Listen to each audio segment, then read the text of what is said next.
भक्तों राधे राधे। भक्तों, क्या आपने कभी सोचा है कि जब कोई इंसान इस दुनिया से चला जाता है तब उसकी आत्मा आखिर किसे खोजती है? अपनी मां को, अपने बेटे को या अपने जीवन साथी को? यह सवाल जितना सीधा लगता है, इसका जवाब उतना ही रहस्यमय, चमत्कारी और आत्मा के असली स्वरूप को समझाने वाला है। यह गूढ़ रहस्य स्वयं भगवान श्री राम जी ने माता सीता जी को उस समय बताया था जब दोनों वनवास के दौरान चित्रकूट की पावन धरती पर स्थित अपनी कुटिया में विश्राम कर रहे थे। आसपास शांति थी, जंगल की ठंडी हवा बह रही थी और मंद मंद चांदनी पूरी कुटिया को एक दिव्य प्रकाश से भर रही थी। उसी शांत वातावरण में अचानक माता सीता जी के मन में यह प्रश्न उठा, हे प्रभु, मनुष्य मृत्यु के बाद किसे खोजता है? क्या वो अपनी मां की ममता को ढूंढता है, अपने बेटे के प्रेम को या अपने जीवन साथी के स्नेह को? ये सुनकर भगवान श्री राम जी मुस्कुराए, लेकिन उनकी मुस्कान में गहरा संदेश छिपा था। वे बोले, हे देवी सीते, आपने ऐसा प्रश्न पूछकर केवल अपना नहीं बल्कि समस्त मानव जाति का कल्याण कर दिया है, क्योंकि यह प्रश्न आत्मा की उस अदृश्य यात्रा से जुड़ा हुआ है जिसे मनुष्य अपनी आंखों से देख नहीं पाता, परंतु उसकी सत्यता अपरिवर्तित रहती है। आज मैं आपको इस रहस्य का उत्तर एक ऐसी कथा के माध्यम से दूंगा जिसे यदि कोई मनुष्य आरंभ से अंत तक ध्यान पूर्वक सुन ले तो उसके पाप नष्ट हो जाते हैं, उसके मन का अंधकार मिट जाता है और उसे मोक्ष के द्वार तक पहुंचने का मार्ग मिल जाता है। लेकिन हे सीते, यदि कोई इस कथा को बीच से छोड़ देता है, उसे अधूरा सुनता है या मन लगाकर नहीं समझता, तो उस पर परमात्मा की कृपा पूर्ण रूप से नहीं होती, क्योंकि सत्य को आधा जानना अज्ञान से भी अधिक खतरनाक होता है। माता सीता जी बोली, हे प्रभु, मैं इस कथा को पूरी श्रद्धा से सुनूंगी और इसे संसार तक पहुंचाने का संकल्प भी लेती हूं, ताकि हर मनुष्य मृत्यु के बाद की यात्रा को समझ सके और धर्म के मार्ग पर चले। तब भगवान श्री राम जी एक दिव्य गंभीर स्वर में कथा आरंभ करते हुए बोले, हे देवी, मृत्यु का प्रश्न सरल नहीं है। ये केवल शरीर की समाप्ति नहीं बल्कि आत्मा की एक नई शुरुआत है। आपने पूछा कि आत्मा मरने के बाद किसे ढूंढती है, पर इसका उत्तर समझने के लिए पहले यह समझना आवश्यक है कि आत्मा मृत्यु के बाद किन किन अवस्थाओं से गुजरती है। हिंदू धर्म का पवित्र और दिव्य ग्रंथ गरुड़ पुराण उस अदृश्य यात्रा का विस्तृत वर्णन करता है जिसे कोई साधारण आंख नहीं देख सकती। इसमें बताया गया है कि मृत्यु के क्षण से लेकर अगले लोक तक जाने तक आत्मा किन किन पड़ावों से गुजरती है, किसे पुकारती है, किसे देखती है, किन बातों से डरती है, किन बातों से खुश होती है और किस चीज की तलाश करती है। श्री राम जी बोले, हे सीते, मनुष्य का शरीर भले ही धरती पर रह जाता है, लेकिन आत्मा की यात्रा तो उसके बाद शुरू होती है। आत्मा तुरंत अपने प्रियजनों को याद करती है, लेकिन किसे सबसे पहले खोजती है, यह बहुत बड़ा रहस्य है। यह रहस्य तभी समझ में आता है जब व्यक्ति गरुड़ पुराण के ज्ञान को दिल से स्वीकार करता है, क्योंकि मनुष्य सोचता है कि संबंध शरीर से जुड़े हैं, पर आत्मा का संबंध कर्मों और भावनाओं से होता है। यही कारण है कि मृत्यु के बाद आत्मा कभी मां को खोजती है, कभी बेटे को और कभी जीवन साथी को। लेकिन कौन पहले आता है, यह उसके जीवन के कर्मों और भावनाओं पर निर्भर करता है। और अब सीते, मैं तुम्हें वह अद्भुत कथा सुनाने जा रहा हूं जो बताती है कि आत्मा सबसे पहले किसे पुकारती है और क्यों। ये कथा जितनी पवित्र है उतनी ही जीवन बदल देने वाली भी है। भक्तों, गरुड़ पुराण के अनुसार आत्मा मरने के बाद कहां जाती है, किसे खोजती है और किन रहस्यमय अवस्थाओं अंसे होकर गुजरती है, यह सब कुछ मनुष्य के जीवन भर के कर्मों, उसके संस्कारों, उसकी इच्छाओं और मृत्यु के समय की मानसिक व आध्यात्मिक स्थिति पर निर्भर करता है। भगवान श्री राम जी माता सीता को समझाते हुए कहते हैं, हे देवी, आज मैं तुम्हें वह दिव्य रहस्य बताने जा रहा हूं जिसे सुनकर मनुष्य की मृत्यु का भय मिट जाता है और जीवन का अर्थ स्पष्ट हो जाता है। हे सीते, आत्मा की यात्रा शुरू होती है वहीं से जहां शरीर का अंत होता है। मृत्यु का क्षण जितना दुखद लगता है उतना ही गहरा आध्यात्मिक रहस्य उसमें छिपा होता है। जैसे जैसे जीवन की डोरी कमजोर होने लगती है वैसे वैसे मनुष्य को सूक्ष्म संकेत मिलने शुरू हो जाते हैं। कभी ऐसा लगता है कोई अदृश्य शक्ति उसे पुकार रही है, कभी ऐसा लगता है जैसे कोई पुरखा, कोई पूर्वज, कोई दिव्य रूप सामने खड़ा है। शरीर धीरे धीरे भारी होने लगता है, पैरों से शुरू होकर एक ठंडक ऊपर की ओर बढ़ती है, सांस कभी तेज होती है, कभी बहुत धीमी, और जैसे ही जीवन की अंतिम लौ बुझने लगती है उसी क्षण आत्मा एक तीव्र ऊर्जा तरंग के साथ शरीर से बाहर निकल जाती है, लेकिन उसे इसका पता भी नहीं चलता। उसे लगता है कि वह अभी भी जीवित है। वह अपने परिवार वालों को देखती है, उनके रोने की आवाजें सुनती है, उनके हाथ पांव पटकने की आवाजें सुनती है, लेकिन वह समझ नहीं पाती कि वे उसे क्यों नहीं देख पा रहे। आत्मा अपने प्रियजनों को रोकना चाहती है, कहना चाहती है मैं यही हूं, रो मत, लेकिन उसका स्वर शून्य में खो जाता है। आत्मा घबराकर हवा में कांपती है, कभी दरवाजे हिलाती है, कभी खिड़की की ओर बहती है, कभी किसी सदस्य के सपने में जाकर सांत्वना देती है कि मैं ठीक हूं। यह आत्मा के भ्रम की अवस्था है, क्योंकि आत्मा को नया शरीर नहीं मिलता पर पुरानी दुनिया छोड़ने का भय बना रहता है। जो लोग जीवन में सज्जन, सत्यपरायण, दयालु और धर्मशील होते हैं उनकी आत्मा शरीर से आसानी से निकल जाती है, बिना भय, बिना दर्द। पर जिनके पाप अधिक होते हैं, जो लोभ, मोह और क्रोध में डूबे रहते हैं, उनकी आत्मा के अलग होने का क्षण बहुत पीड़ादायक होता है। इसके बाद शरीर ठंडा पड़ जाता है, आंखें स्थिर हो जाती हैं और सांसें थम जाती हैं, लेकिन आत्मा अभी भी सोचती है कि शायद ये कोई सपना है। घर में रोने की आवाजें बढ़ने लगती हैं तो आत्मा बेचैन होकर उनसे बात करना चाहती है, लेकिन वो केवल हवा में तड़पती रहती है।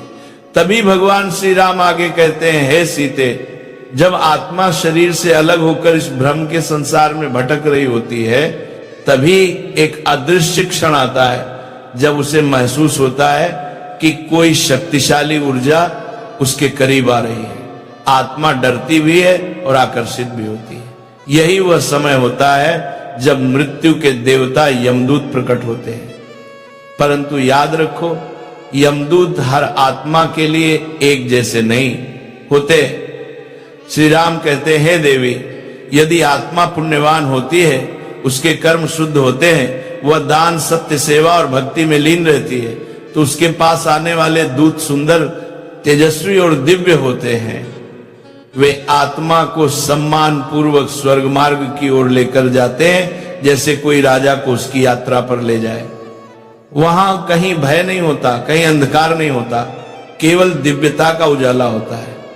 परंतु जिन आत्माओं के जीवन में पाप अधिक होते हैं, जिन्होंने दूसरों को दुख दिया, जिन्हें बुरे कर्मों का घमंड था, उनके लिए यह क्षण बेहद कठिन होता है। यमदूतों की उपस्थिति उनके मन में हलचल पैदा कर देती है और आत्मा को एहसास होता है कि अब उसके कर्मों का फल सामने आने वाला है। इसलिए गरुड़ पुराण केवल मृत्यु का ज्ञान नहीं, ये जीवन सुधारने की अंतिम चेतावनी भी देता है, ताकि आत्मा को जाने के समय भय नहीं बल्कि मुक्ति मिले। भक्तों, भगवान श्री राम जी आगे माता सीता से कहते हैं, हे देवी, जब किसी मनुष्य के जीवन में अंधकार भरा होता है, जब वह पाप, अहंकार, क्रोध, लालच और अन्याय में डूबा रहता है, तब मृत्यु के बाद उसके पास आने वाले दूत दिव्य नहीं होते। ऐसे मनुष्यों को लेने के लिए भयानक, विकराल और कठोर यमदूत आते हैं। उनके स्वर से आकाश कांप उठता है, उनकी उपस्थिति से आत्मा भय से थरथराने लगती है। वह आत्मा रोती है चिल्लाती है, दया मांगती है, लेकिन उसके कर्मों का बंधन इतना भारी होता है कि यमदूत उसे पकड़कर निर्दयता से नरक की ओर ले जाते हैं। इस यात्रा में चीखें भी होती हैं, पछतावा भी होता है और आत्मा को अपने ही किए कर्म काटने लगते हैं। परंतु यह सब केवल शुरुआत होती है, क्योंकि इसके बाद आत्मा को सबसे बड़ा सत्य दिखाया जाता है, उसके पूरे जीवन का दर्पण। हे देवी, जब आत्मा इस दर्पण के सामने खड़ी होती है, तब एक एक पल, एक एक बात, एक एक कर्म उसे स्पष्ट दिखाई देता है। जो भी पुण्य कर्म उसने किए थे, वे उसकी चेतना में प्रकाश, आनंद, शांति और संतोष की मधुर लहरें भर देते हैं। और जो जो गलतियां उसने की थी, वे उसके भीतर भय, दुख और गहरे पश्चाताप के तूफान खड़े कर देती है। आत्मा समझ जाती है कि कोई भी कर्म व्यर्थ नहीं जाता। तब यमदूत कहते हैं, अब तुम्हारा समय इस धरती पर समाप्त हो चुका है, आगे की यात्रा तुम्हारे ही कर्मों के अनुसार तय होगी। इसके बाद भगवान श्री राम जी कहते हैं, हे सीते, मृत्यु के तुरंत बाद आत्मा की यात्रा समाप्त नहीं हो जाती। गरुड़ पुराण बताता है कि आत्मा मृत्यु के बाद 13 दिनों तक इसी लोक में रहती है, परंतु यह समय सामान्य नहीं होता। पहले 3 दिन आत्मा सबसे अधिक भ्रम में रहती है। उसे लगता है कि वह अभी भी जीवित है। वह अपने घर में घूमती है, परिवार वालों को पुकारती है, उनके पास बैठती है, छूने की कोशिश करती है, पर कोई उसे महसूस नहीं कर पाता। यदि मृत्यु अचानक या दुखद हो तो आत्मा बेचैनी, डर और दर्द से घिरी रहती है। चौथे दिन से आत्मा को धीरे धीरे सत्य का बोध होने लगता है। वह समझने लगती है कि अब वह शरीर का भाग नहीं है। यदि परिवार धार्मिक विधि विधान से क्रियाएं करता है, दीपक जलाए जाते हैं, मंत्र पढ़े जाते हैं, पिंडदान किया जाता है, तो आत्मा को राहत मिलती है, जैसे उसके बोझ धीरे धीरे हल्के हो रहे हो। परंतु जिनकी इच्छाएं अधूरी रह जाती हैं, जिनका मन मोह में अटका होता है, उनकी आत्मा शांत रहती है, इधर उधर भटकती रहती है। कभी सपने में आकर संदेश देती है, कभी घर में हल्की हवा, अचानक सुगंध या दीपक का बुझना जलगना जैसे संकेत छोड़ती है। हे देवी, ये आत्मा की मौन पुकार होती है, मुझे याद करो, मुझे शांति दो। 7वें से 10वें दिन तक आत्मा के भीतर एक नई समझ जन्म लेती है। वह पृथ्वी से अपने बंधन ढीले होते महसूस करती है और 13वें दिन पिंडदान और श्राद्ध जैसे पवित्र कर्म उसके अगले लोक का द्वार खोलते हैं। जिस आत्मा ने जीवन में धर्म और पुण्य कमाया होता है, उसे देवदूत प्रकाश मार्ग से स्वर्ग की ओर ले जाते हैं, और जिसने पापों का बोझ उठाया होता है, उसे यमदूत न्याय के मार्ग से नरक की ओर ले जाते हैं। फिर भगवान श्री राम जी कहते हैं, हे सीते, आत्मा मृत्यु के बाद भी संकेत देती है। जब आत्मा मोह में बंधी होती है, तो वह अपने प्रियजनों तक संदेश पहुंचाने की कोशिश करती है।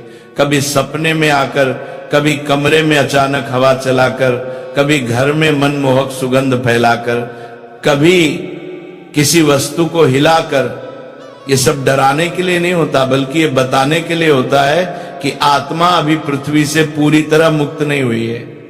गरुड़ पुराण कहता है कि शरीर तो मृत्यु के साथ छोड़ दिया जाता है, परंतु चेतना बनी रहती है, और यही चेतना आत्मा को उसके अगले लोक तक ले जाती है। भक्तों, भगवान श्री राम जी माता सीता को आगे समझाते हुए कहते हैं, हे देवी, आत्मा जब देह से अलग हो जाती है, तब वह एक अत्यंत सूक्ष्म अवस्था में प्रवेश करती है, जहां वह अपने परिवार को साफ साफ देख सकती है, उनकी बातें सुन सकती है, उनके रोने धोने को महसूस कर सकती है, लेकिन बोल नहीं पाती, क्योंकि अब उसके पास शरीर के वे साधन नहीं होते जिनसे ध्वनि निकलती है। आत्मा सिर्फ चेतना होती है, न स्वर, न स्पर्श, न देह, केवल अनुभव और ऊर्जा। इसीलिए जब आत्मा की भावना गहरी होती है, जब किसी से उसका प्रेम अधूरा होता है, जब कोई संदेश देना जरूरी होता है, तब वह बिना बोले ही संवाद करना शुरू कर देती है। कभी वह स्वप्न के माध्यम से आती है, कभी अचानक एक मीठी दिव्य सुगंध बनकर कमरे में फैल जाती है, कभी पंखे, बल्ब या कोई वस्तु अचानक अपने आप बंद चालू होने लगती है। ये डराने के लिए नहीं, बल्कि मैं यहां हूं कहने का मौन संकेत होता है। हे देवी, मोक्ष का अर्थ यही है जब आत्मा अपने सारे बंधन, सारे भय, सारे कर्मों के फलों को छोड़कर परमात्मा में पूरी तरह विलीन हो जाती है। वह फिर न लौटती है, न भटकती है, न संकेत देती है। यह आत्मा की सबसे ऊंची अवस्था है। परंतु जो आत्माएं स्वर्ग या नरक जाती हैं, वे अपने अपने कर्मों का फल भोगती हैं और पृथ्वी के कार्यों में हस्तक्षेप नहीं करती। लेकिन जो आत्माएं अधूरी इच्छाओं में बंध जाती हैं, जो अपने परिवार के लिए चिंता छोड़ नहीं पाती, जो अचानक मृत्यु के कारण भ्रम और पीड़ा में फंस जाती हैं, वे कभी कभी संकेत देकर सहायता चाहती हैं। गरुड़ पुराण बताता है कि हमारे पितृ यानी हमारे पूर्वज पितृलोक में निवास करते हैं। जब वंशज श्रद्धा से पिंडदान और श्राद्ध करते हैं तो पितृ प्रसन्न होकर आशीर्वाद देते हैं, और यदि परिवार पर कोई संकट आने वाला हो, कोई गलती होने वाली हो, कोई दुख सामने हो, तो पितृ आत्माएं स्वप्न में संकेत देती हैं या अंतर्मन में हल्की संकट की चेतावनी देती हैं। बहुत लोग बताते हैं कि जब वे किसी बड़े हादसे से बचे, जब अचानक उन्हें किसी अदृश्य शक्ति का संरक्षण महसूस हुआ, तो वो कोई देवता नहीं बल्कि उनके ही पितरों की आत्माएं थी जो कठिन समय में उनकी रक्षा करती रही। हे देवी सीता, जब घर में श्राद्ध, पिंडदान, हवन या धार्मिक पाठ होता है तो आत्माएं प्रसन्न होकर उस घर में दिव्य ऊर्जा भर देती हैं, मानसिक शांति आती है, भय दूर होता है, घर परिवार में समृद्धि बढ़ती है। आत्माएं केवल स्वप्न में ही नहीं बल्कि विचारों के माध्यम से भी संवाद करती हैं।